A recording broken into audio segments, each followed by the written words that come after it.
Bienvenue, chers téléspectateurs d'Afro Info 243. Une accalmie s'est observée ce lundi 13 mars au matin sur les différentes lignes de front dans les territoires de Massissi, notamment autour de Sake au Nord Kivu.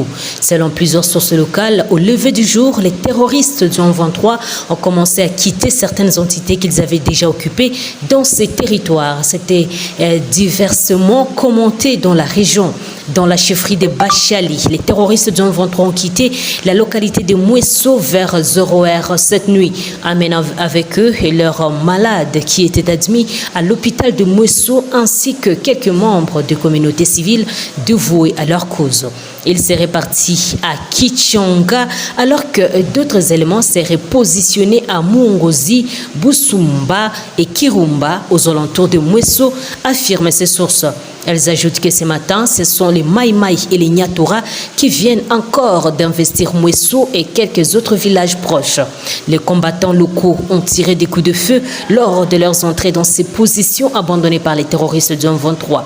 Autour des Sake, ces derniers ne sont plus également visibles dans les villages des Karouba, des Mouré, des Kingo, mais aussi des Kagano et aussi Kiouli. Dans un communiqué publié samedi 11 mars, ces terroristes, soutenus par le Rwanda, annonçaient leur retrait de ces villages pour permettre aux troupes burundaises de la communauté de l'État de l'Afrique de l'Est de s'y déployer.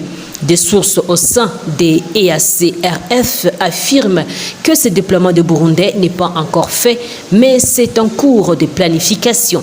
Toutefois, des sources civiles dans la région redoutent une reprise des hostilités dans ces villages abandonnés par les terroristes du M23, du coup récupérés par les groupes armés locaux.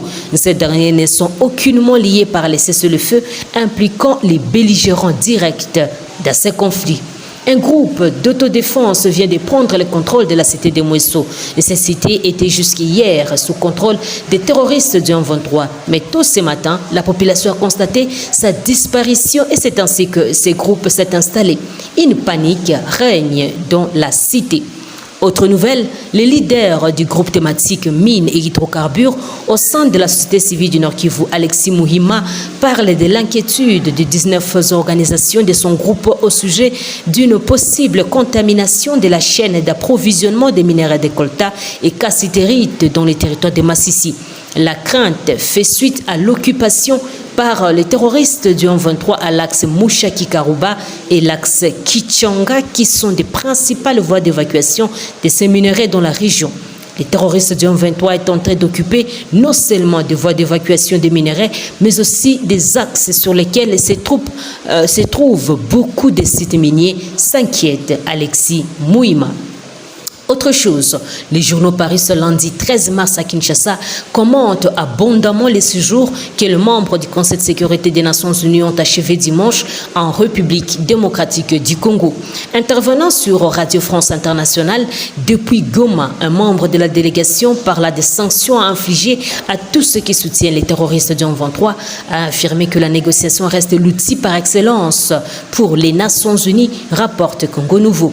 Pour lui, renchérit les journaux, il faut une négociation politique, une solution sécuritaire. N'attendez pas des Nations Unies qu'elles règlent les choses de manière magique et d'une manière instantanée à la place des autorités congolaises. À ce sujet, le potentiel, rapporte les propos tenus devant la presse dimanche à Goma par l'ambassadeur français Nicolas Desrivières, représentant des 5 pays membres permanents du Conseil de sécurité des Nations Unies.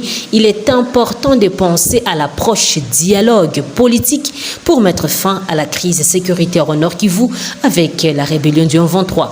Le même diplomate onusien a aussi souligné la responsabilité des Congolais dans la recherche de solutions à cette crise.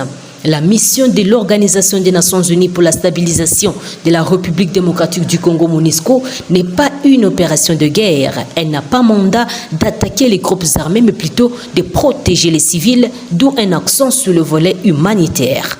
Attaquer les groupes armés, c'est la responsabilité première des forces armées de la République démocratique du Congo.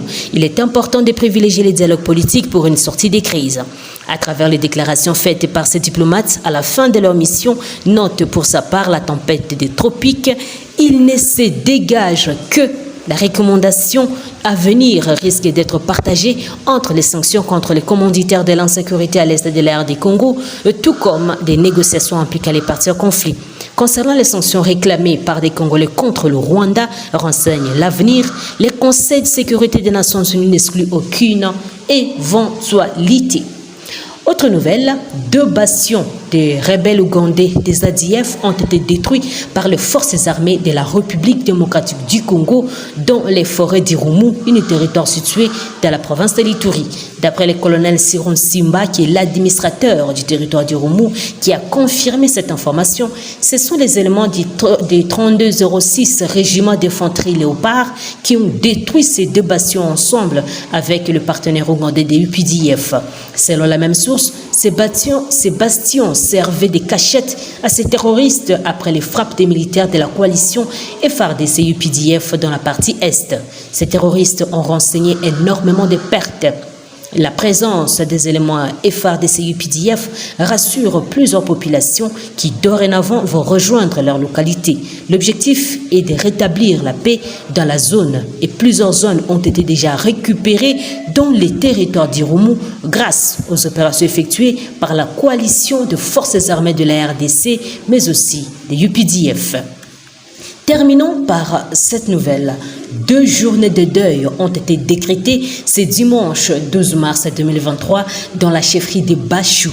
C'est dans les territoires de Béni, nous sommes en province du Nord Kivu. Cette décision est consécutive au massacre des civils perpétré par les terroristes ougandais des ADF le 8 mars à Mukundi et ce dimanche 12 mars à Kirindera, faisant plus de 60 morts.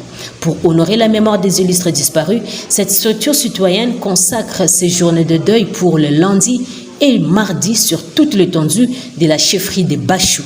D'après Roger Wangeve, président de la société civile de la place, par cette manière, la société civile réclame des opérations sérieuses dans la zone pour bouter hors d'état de nuire l'ennemi qui ne cesse d'endeuiller la population civile. Suite au massacre de Mukundi le 8 mars et de Kirindera dimanche 12 mars 2023, la société civile de la chefferie de Bachou décrète 2 jours de deuil, donc ce lundi et demain mardi sur toute l'étendue de la chefferie de Bachou, a-t-il écrit.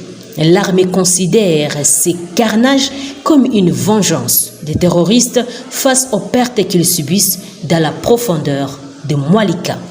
Chers téléspectateurs d'Afro Info 243, merci de nous avoir suivis jusqu'à la fin, mais aussi pour votre fidélité à notre chaîne Afro Info 243.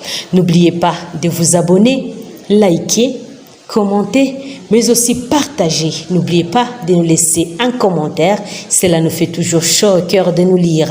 Je suis Santi Chesenga, depuis la province de l'Ituri, pour Afro Info 243. Au revoir.